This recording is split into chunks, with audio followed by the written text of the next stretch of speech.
Mr. Speaker, I rise on behalf of the Guyana Action Party, a member of the APNU-AFC coalition, to do some examination of the national budget for 2022. Mr. Speaker, for the past few days, we have listened to members of the government talk about rigging of the last election and more. But outside of Parliament, we have seen the mortal fear from the top to the bottom of the PPP's hierarchy as they try their utmost to derail the election petitions process. Mr. Speaker, if the PPP is so confident that it is the APNU-AFC that did the malpractice in the elections, then why not allow the proceedings to go forward, where the PPP will prove to the world that they are right and the APNU-AFC are wrong and are guilty. Instead, Mr. Speaker, the PPP, by their actions, have shown their slip. Mr. Speaker, action speaks louder than words. And by its actions, the PPP is showing that it has a lot to hide and that it is indeed an installed government. Mr. Speaker, we listened to the Honorable Joseph Hamilton, who did not take long to show his inability to take his nose out of the gutter by showing disrespect to our female parliamentarians. He has also shown disrespect to the PPP's female parliamentarians and all of our Guyanese women. It is not a hidden truth that the PPP has no respect for the women of Guyana. Mr. Speaker, it was fitting that the youthful Honorable Jorita Fernandes lectured the Honorable Ashley Singh on the many failures of his budget and his miserable performance as the minister with responsibility for finance within the office of the President. Mr. Speaker, if there is one thing that one can compliment the PPP on, is their ability to tell untruths and come hell or high water, keep repeating the untruths with a straight face. One example that comes readily to mind is a constant repetition that APNU-AFC fired some 2,000 indigenous CSOs in 2015. Mr. Speaker, the truth is that in March 2015, the check to pay the indigenous CSOs was canceled by the permanent secretary acting. I wouldn't call her name. The instruction to cancel the check was given by the People's Progressive Party's cabinet. And the instruction was signed, the letter instructing the canceling of the check was signed by the PPP's cabinet secretary, who happens to be in this honorable house at this moment. I will not call her name, but I will look at her.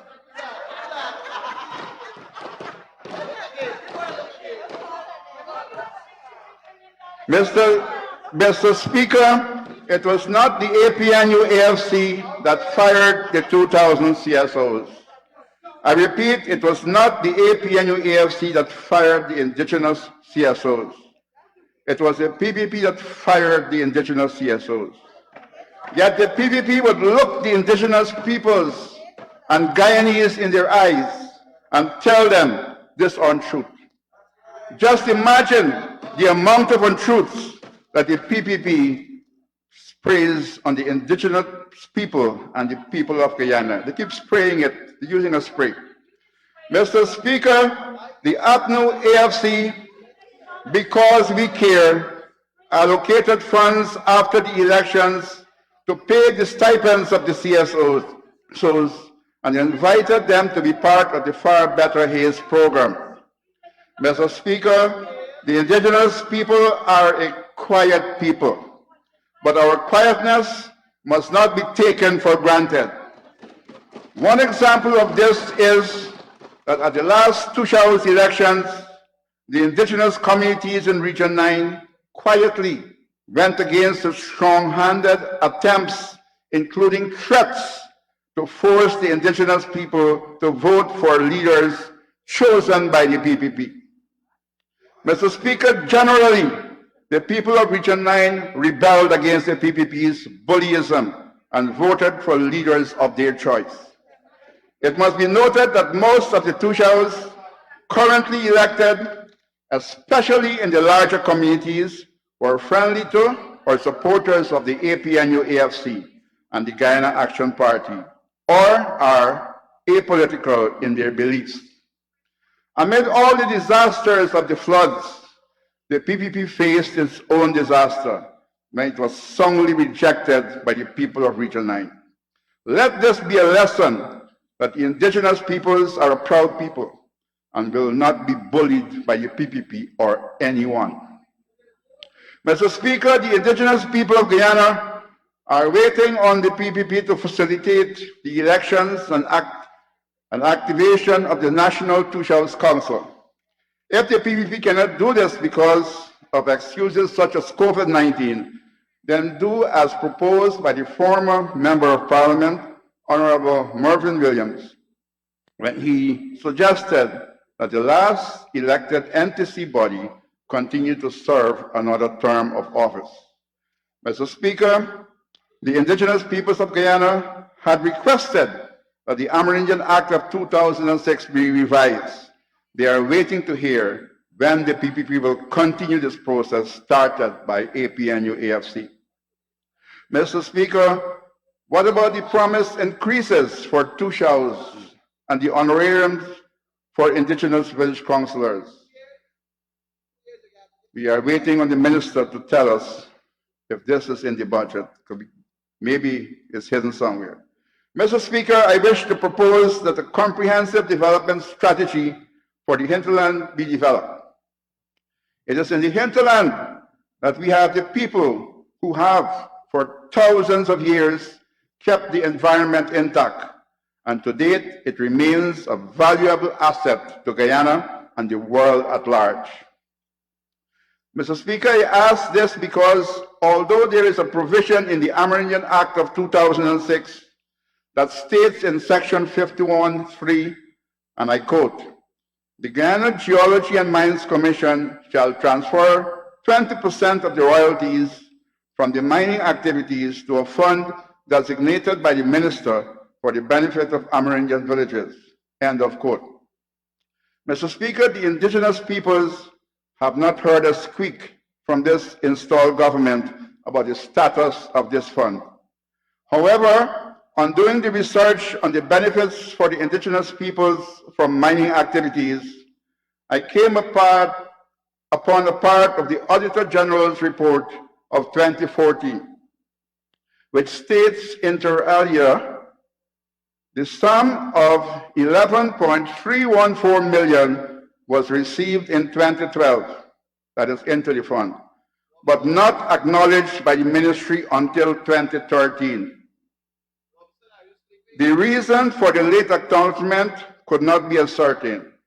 Further, receipts totaling 1.105 billion, not million, billion, applicable to year 2013 were traced to the bank account but were not recorded in the cash book during 2013. A similar situation existed in 2014, I'm still quoting, where amounts totaling 27.793 million, for which no receipts were seen, were deposited into the bank account, but the amounts were not recorded in the cash book. In addition, receipts were written for amounts totaling 1.278 million and deposited in the bank account, but were not entered in the cash book. Payment vouchers which were presented for audit were not numbered and examined by the competent officer. Further, the cash book was not properly maintained in all payments in that all payments were not recorded therein. As a result, the balance on the fund at any given time could not be ascertained from the records. This situation continued in 2014. End of quote. Mr. Speaker, it would have been a great help to the people of the hinterland if the Amerindian Purpose Fund, now known as the Amerindian Development Fund, was a financial vehicle to facilitate the transfer of funds from the oil and gas industry to the first peoples of Guyana for their accelerated development. Unfortunately, from looking at the Auditor General's report of 2014, the fund seems to have been more of a slush fund for persons unknown. I wish to bring to this House that the custodians that are involved in this, what I call a catastrophe, are currently in the House. I would not call name, but Mr. Speaker, they are here. One was the PS before and a minister, and the PS is now a minister. And I will have to look at them. Oh, I watch you wrong. Mr. Speaker, how can the Guyanese people trust the PPP government in the management of the Natural Resources Fund? How can anyone trust to put a cat to watch over milk? Mr. Speaker, so when one examines the budget and sees the large sums of monies that are there for broad areas such as community development, without any further explanation, one is forced to ask questions. Knowing the nature of the animal, the nature of the PPP, some questions that flash through your mind are, how much of this amount will be spent on bloated contracts? How much will be siphoned off? How much will actually reach and benefit the beneficiaries? Mr. Speaker, the natural resource sector of Guyana, which includes the oil and gas industry, is a very important facet of our country's future development. But it is sad to note that the parliamentary subcommittee known as the Natural Resource Committee has not convened a single meeting since the advent of this 12th Parliament. One can ask the PPP government, what are they trying to hide from the people of Guyana? Mr. Speaker, I note that one of these so-called transformational projects that is touted to be a savior to Guyana is the Amelia Falls Hydro Project. Mr. Speaker, according to the Guyanese Organization of Indigenous Peoples on their Facebook page, the indigenous peoples who reside in the area and would be directly affected by the current hydro project have not been granted the common courtesy of being told about the project, much less being allowed to give their free, prior informed consent. Yet, we come to Parliament to hear glowing words about it, and the indigenous people are still in the dark. Mr. Speaker, an article with subject Amelia Falls Hydro Dam threatens the territory, livelihood and forests of the Patamona people by Lawrence Anselmo and Ola Almas states that the indigenous communities that will be affected by this project directly are Kopanang, Chenapau, and Kaburi, and together with others who would have been indirectly affected in 2014 had a population amounting to some 6,000 inhabitants. It is estimated that roughly 26 square miles of forested area will be flooded because of this project. Mr. Speaker, as part of the conclusion of the article, the following points are made, and I quote, a review of the World Commission on the Dam's criteria and guidelines for a right-based approach to decision-making shows that the government of Guyana has not conducted consultations in line with international norms and obligations and has failed to respect indigenous peoples' rights, including the right to free, prior, and informed consent. End of quote. Mr. Speaker, although a recent Facebook post by Mr. Michael McCarroll of Region 8 displayed a recent picture of the Amelia Falls and states, and I quote, this is the Amelia Falls in Region 8, 4 days ago. The river is currently high and is where the hydro project is going to be built. When the river is low during the dry season, the fall trickles. I repeat that part. When the river is low during the dry season, the fall trickles. I will share a photo of that in time. To supply enough power to turn the turbines, it means a dam will have to be built that will flood hectares upon hectares of forest. The covered forests over time will rot, producing methane. This is when green energy really is not green energy. End of quote. Mr. Speaker, I noticed a headline in the news that suggests that this government is in a great hurry to start and complete the project. Mr. Speaker, before any commencement of the first phase of this project, I do request on behalf of the indigenous people that an environmental and social impact assessment that is in line with international standards be conducted. Mr. Speaker, just imagine anyone building a major hydro plant using a waterfall that at times only provides a trickle of water. Mr. Speaker, this Amelia Falls project is heading to give Guyana another white elephant. But Mr. Speaker, the difference here would be that the white elephant will also have a large hydro attached to his derriere. Mr. Speaker, the arrogant PPP installed government continues to run roughshod over the indigenous people of Guyana. Quite recently, a mining agreement was signed between miners and the government of Guyana for mining in the Marudi Mountains in South Guyana. The Marudi Mountains and the surrounding areas are traditionally occupied by the Wapishana people. It is also interlinked with the headwaters of the Essequibo and Rupununi rivers. Although the Wapishanas are the original right holders of the area and will suffer the effects of the destruction of the environment in the area, the Ministry of Natural Resources, and by extension, the government of Guyana, has deliberately ignored and bypassed them. Honorable member, talking about extensions, you will need an extension. But before you need, let me remind you, you quoted some document talking about a mile as a trickle. Please provide a copy of that for the records. And Honorable Member, Mr. Jones. Thank you, Comrade Chair. Comrade Speaker, I move that the Honourable Member be given 5 minutes to conclude his presentation. Honorable Member, you have 5 minutes to continue to conclude. Thank you, Mr. Speaker. The Wapishana people have even been denied the common courtesy of receiving a copy of this agreement. Mr. Speaker, one speaker on the government side mentioned that the first step in development is building infrastructure. However, when there was a massive spate of infrastructural development by the APNO AFC, I can recall the PPP saying in the villages that people do not eat roads and buildings.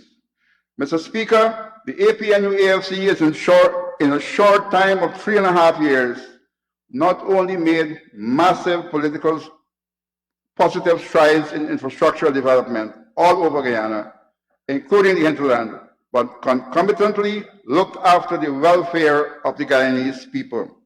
It must be noted that the amount of people-centered developments that APNU AFC did in 3.5 years was far more than what the PPP did in its 23 years of office. Mr. Speaker, the hinterland people of Guyana demand that the hinterland youths be given opportunities to get specialized training so they can participate and get benefits from the oil and gas industry. Mr. Speaker, leading up to the presentation of the largest budget in the history of Guyana, one would have hoped that the majority of Guyanese would have been included in getting a reasonable piece of the pie. Mr. Speaker, after examining the budget, one can safely say that most Guyanese included indeed got a piece of a win the pie. Perhaps we were even treated to some sky juice. Mr. Speaker, I heard members of the installed government seeking to justify the inadequacies of this gastric budget by itemizing what the APNO AFC accomplished in 3.5 years in government. Firstly, Mr. Speaker, the APNU AFC did not have funds from the oil industry at its disposal. Yet, Mr. Speaker, the APNU AFC during its 3.5 years increased public servant salaries by roughly 75%. Mr. Speaker, the APNU AFC without the oil money caringly increased the take-home pay on a monthly basis. Mr. Speaker, only someone with limited cognitive capacity will tell Guyanese that a one-off month's salary at Christmas time is better than monthly take-home of 75 increase in their salaries. Mr. Speaker, it is common knowledge that although the AP and AFC did not have all monies at their disposal, they raised the pension for old people from $13,000 to $20,000 in 3 years. The caring APNU AFC would have raised the pension further, but the PPP's facilitated no confidence motion did not allow the convening of Parliament to allow budgets to happen. Today, the PPP has riches from our oil fund left by APNU AFC for the people of Guyana, but the PPP can only offer the pensioners of Guyana a whopping $100 Guyana dollars per day increase in their pensions. But the Honorable Yvonne Pearson, was she who said that numbers don't lie, and she called this a blessing. One wonders what she can buy with the 100 Guyana dollars every month. According to one pensioner, they said, detect the eyes and pass we. I am now asking the pensioners of Guyana to remember that the PPP promised them that they would have increased the old age pensions to $40,000 per month. According to the Wapishanas of South Rupununi, the PPP is a corrupt government. And according to the Makushis of the South North Rupununi, the PPP pension increase can best be described by the term achung.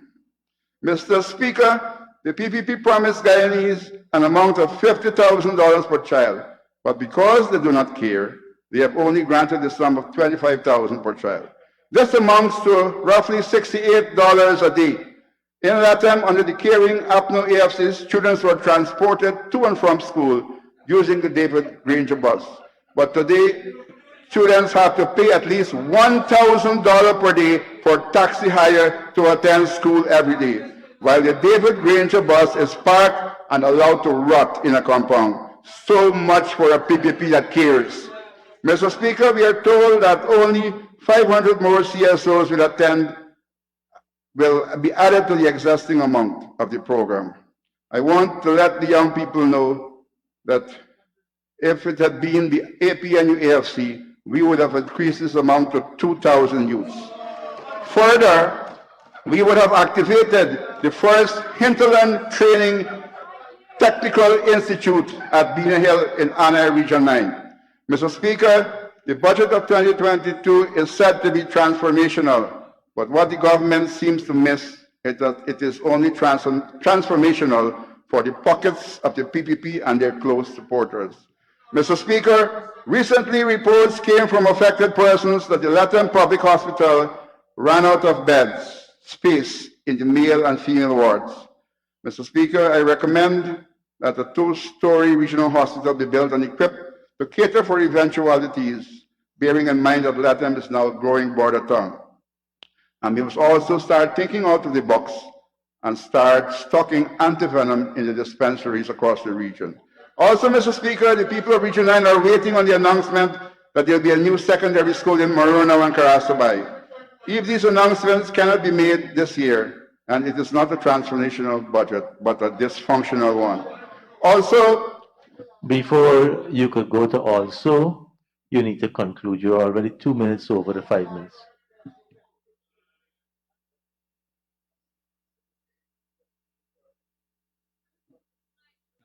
Mr. Speaker, in conclusion, this budget has lost its way.